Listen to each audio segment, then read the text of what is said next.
All right, my friend, welcome back once again here to day 8, where we're here to now reflect, respond, and dig for a few further insights into today's episode in Abraham's 40 days of faith as we track down ways that to understand what it's like to have a friendship with God. Let's dive into what's in front of us today. Again, Genesis 14:17 through 24. And this moment where Abram's on his way home from his victory and rescue of Lot, and now he's interacting with this mysterious figure who's called Melchizedek, the king of Salem. All right, so we're looking here at our reading guide. They have included a couple of handy things.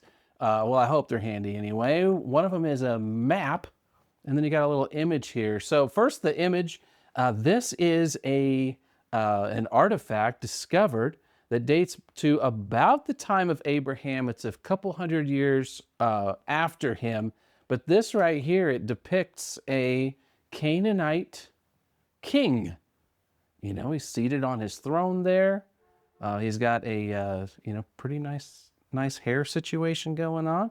But this is this is to kind of give maybe a little image of what a guy like Melchizedek that we've met today, he might look like, seated there on his throne. He's a king. He's the king of a place, a city named Salem. And Salem, I want to show you what that looks like here, where we're talking about here on our map. Salem is the old name for the city of Jerusalem. All right, so you see this area right here, this is Salem. This is overlaid over the top of a modern day kind of aerial photograph of Jerusalem. In fact, you'll recognize right there is the Dome of the Rock, kind of a famous landmark. This is the temple area right here, the Temple Mount. All right, this is modern Jerusalem. You kind of see that area right there. That's the temple area. Now, during Abraham's time, none of that was built yet. Instead, it's Jerusalem, again, at this time known as Salem, which means peace. Jerusalem kind of means city of peace, something like that. Salem occupies this kind of side of the hill right here. It's not it's up to the top of the hill, but stretching on down. Reason being, there's water down here that's very useful for having a city. Okay, so this is where Melchizedek is king, and the place, as we saw today, Abraham, Melchizedek, and looks like King of Sodom is along with them too, are there at this place that's known as the King's Valley, or the Valley of Shavech, right here. Yep, and that spot is almost certainly circled here in yellow, right here on the map, and you can see. There's Salem and these two valleys that have come to be known as the Kidron Valley and the Hinnom Valley.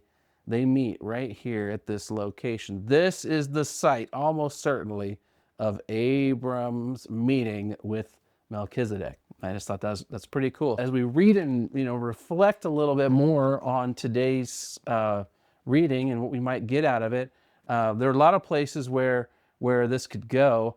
I want to highlight this question right here. Both Abraham and Melchizedek refer to God as God Most High.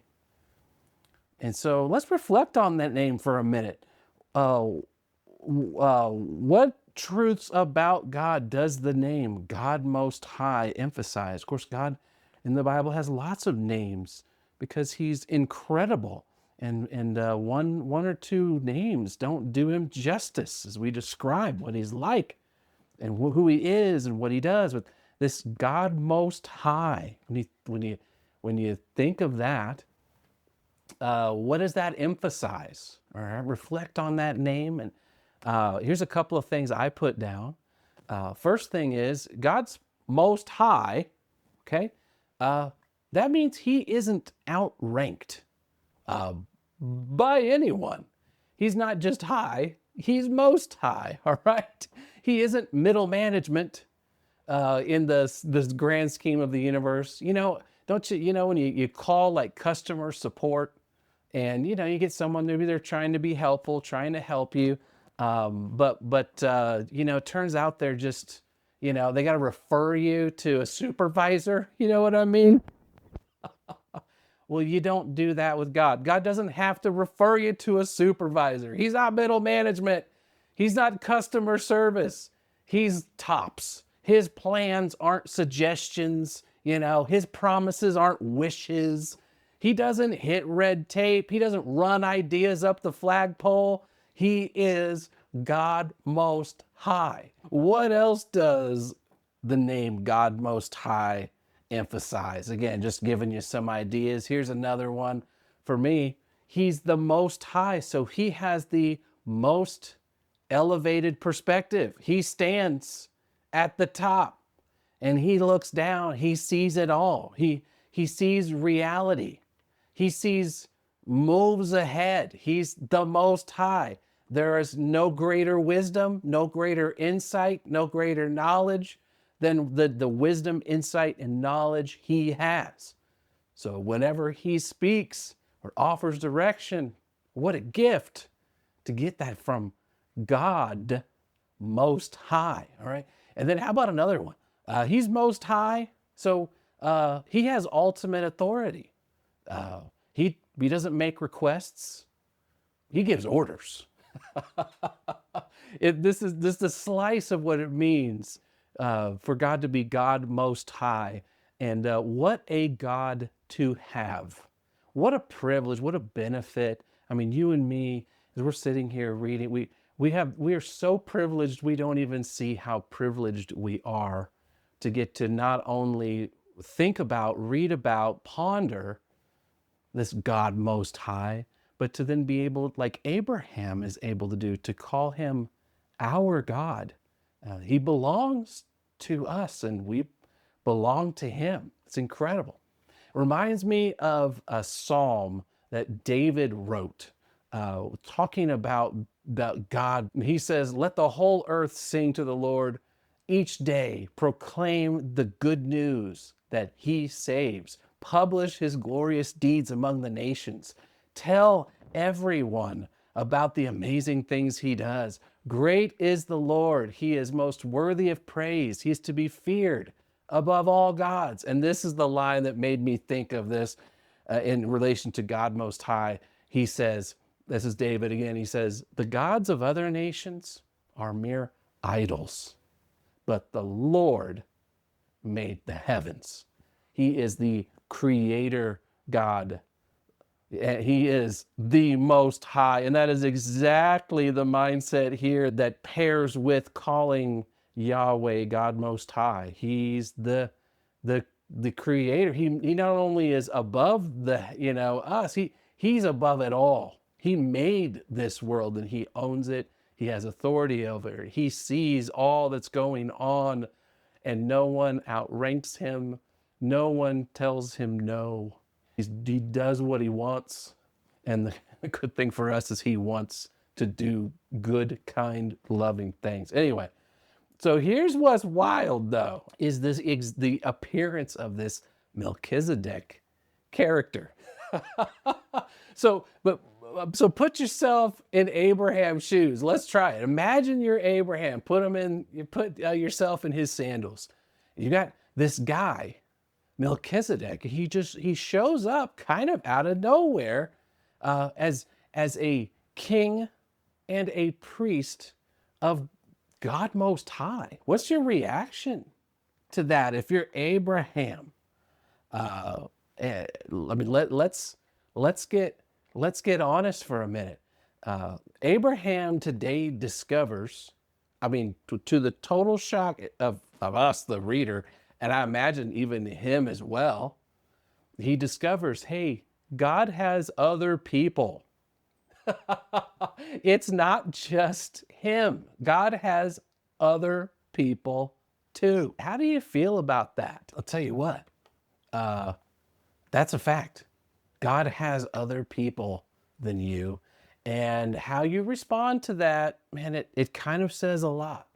I've been a person, I'll just say it, who's been at times jealous when I see God having other people, you know? Oh, someone mentions, oh, there's this other pastor that I like, and there's a part of me that it kind of bubbles up right away. Like, oh, well, what about me, right? It kind of pings a little insecurity, or I see someone else having success in their ministry and what they're trying to do.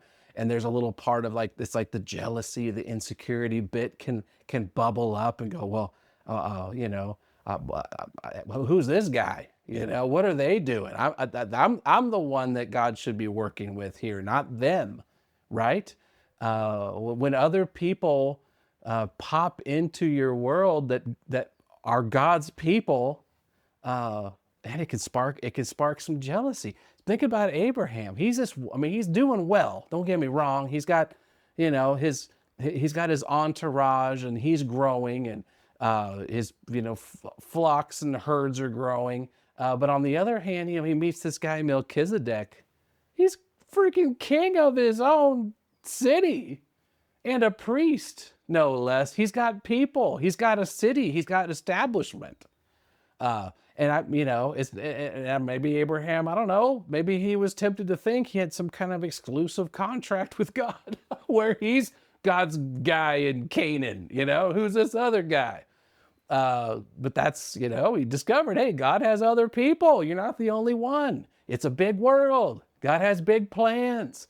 Yesterday we talked about this to encourage ourselves, right? We talked about how important your life is, and my life too. It's strategic. And just like God put Abraham in Canaan as part of his future plans, God's put you in your corner of the world, even if it's a troubled corner filled with pesky neighbors or even dangerous neighbors. Just like Abraham stuck out here in Canaan, trying to scratch out, an existence. The truth is, hey, you and me, we matter, and God cares about what happens to us. He cares about what happens to you. But on the flip side, hey, you aren't the only one. One mistake is to think, hey, we aren't important at all. God doesn't care at all. Another mistake is to think we're the star of the show. I'm the one God cares about. It's all about me, right? So when you find out God's got other people, kind of gives you a moment to reflect. On one hand, hey, relax. Isn't it nice to know the whole plan doesn't depend on you? Isn't it nice to know God's got other people? God's doing things. It's not all on our shoulders, And then on the other hand, hey, God has other people, so take a step back. You're not the hero of this story. God has other people doing other things. They matter to him. No less than you, no more, but no less. All right? So that's Melchizedek here. And that's, I think, my big idea for today as we wrap up our conversation. There's so much more that could be said, but I'm circling this. In a life of faith, we don't need to be the hero. You know what I'm saying? It doesn't have to all run through us. We can actually take a minute, take a breath, put down the jealousy and insecurity a little bit, and actually thank God for his people around us. We can accept their help and support their efforts, and we can be happy and humble when God uses us, which he often is doing, just like with Abraham, and when he uses someone else to accomplish his plans.